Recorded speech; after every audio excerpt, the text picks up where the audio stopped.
سب سے پہلے تو ظاہر اوپننگ پوائنٹ میں جو میں سوال آپ سے کرنا چاہتی ہوں، سب سے پہلے آپ مجھے بتائیے گا اسد صاحب، ریسٹورانٹ ظاہر موقع ہوتا ہے، لوگ آتے ہیں رات کو دیر تک کھانا پینا باہر انجوائے کرنا چاہتے ہیں، لیکن جب یہ کہا جائے کہ جی بند کر دیں آپ رات کو جلدی، تو کام کیسے چل پائے گا؟ اور واقعی کیا آپ سمجھتے ہیں توانائی بچت ہو پائے گی اس سے؟ بسم اللہ الرحمن الرحیم، السلام علیکم۔ وعلیکم السلام۔ اصل میں دیکھیں بات یہ ہے کہ ہم نے پہلے بھی یہ کہا تھا کہ توانائی کے بحران میں یا حکومت کے کسی بھی کوئی بھی اقدام لینے سے پہلے حکومت جو ہے سب سے پہلے ہمیں اعتماد میں لیا کرے اور ہم سے پوچھا کرے کہ دیکھیں ہم کاروباری لوگ ہیں، ہم کاروباری سیکٹر ہیں، ہم ہی چیزوں کو سیٹ کر سکتے ہیں، نہ کہ گورنمنٹ خود کرے گی۔ وہاں پہ کوئی ایسے لوگ ہیں جو فیصلے کر دیتے ہیں جن کو پتہ ہی نہیں ہوتا، ایسے غلط فیصلے ہو جاتے ہیں ان سے۔ اب فرض کریں کہ ابھی اگر یہ توانائی بحران کے نام پہ کاروبار بند کریں گے، کتنے لوگ اور اس توانائی بحران سے زیادہ کتنے لوگ زیادہ بدحالی کا شکار ہو جائیں گے، جو ویٹر ہے، جو آرڈر ٹیکر ہے، جو ریسٹورنٹ کا آدمی ہے، شادی ہال کا آدمی ہے، دکاندار ہے، کتنا پریشان ہو جائے گا۔ آپ مجھے ایک بات بتائیں کہ ریسٹورنٹ کی ٹائمنگ کیا ہے؟ ریسٹورنٹ کی ٹائمنگ کتنے دیر ریسٹورنٹ چلتا ہے؟ ایک ریسٹورنٹ 24 گھنٹے کے اندر 6 گھنٹے بھی نہیں چل پاتا ہے۔ مارکیٹوں کو جب 12 گھنٹے کا یا 10 گھنٹے کا ٹائم دیا گیا ہے، دوسری چیزوں کو 10-12 گھنٹے کا ٹائم دیا ہے۔ اس طرح انڈسٹریز کو بند کرنے سے اگر ملک صحیح ہوتا ہے تو سب کو بند کر دو، لاک اپ کر دو۔ اگر کل کو پیداوار زیادہ لوگ بچے زیادہ پیدا ہو رہے ہوں گے تو کیا یہ بچوں کو بھی مارنے کا بندوبست کر لیا جائے گا؟ کیا ہوگا؟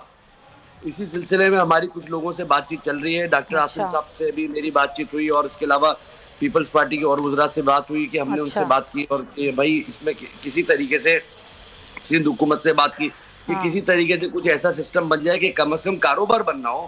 اس سے لوگ اور زیادہ پریشانی کا شکار ہو جائیں گے، چوریاں ڈکیتیاں شروع ہو جائیں گی، خودکشیاں شروع ہو جائیں گی۔ جب ایک بچے کے گھر پہ کھانے پینے کو نہیں ہوگا، کاروبار بند کرنا کسی طریقے سے حل نہیں ہے۔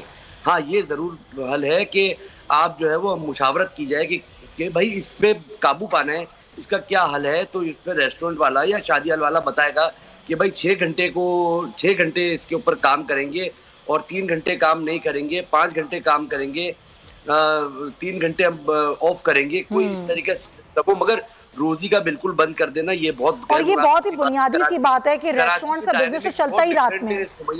سمیہ بات کو سمجھیے گا، دیکھیے کراچی شہر ہے، کراچی کی ڈائنامکس بہت ڈیفرنٹ ہے۔ بالکل میں یہی کہنے لگی کراچی کا شہر رہا ہے، کراچی کو اس طرح برباد نہ کیا جائے جس طرح سے بربادی کراچی کی پھیلائی جا رہی ہے، جس طرح آپ سے صحیح کہہ رہے ہیں، بالکل ڈائنامکس مختلف ہے۔ اور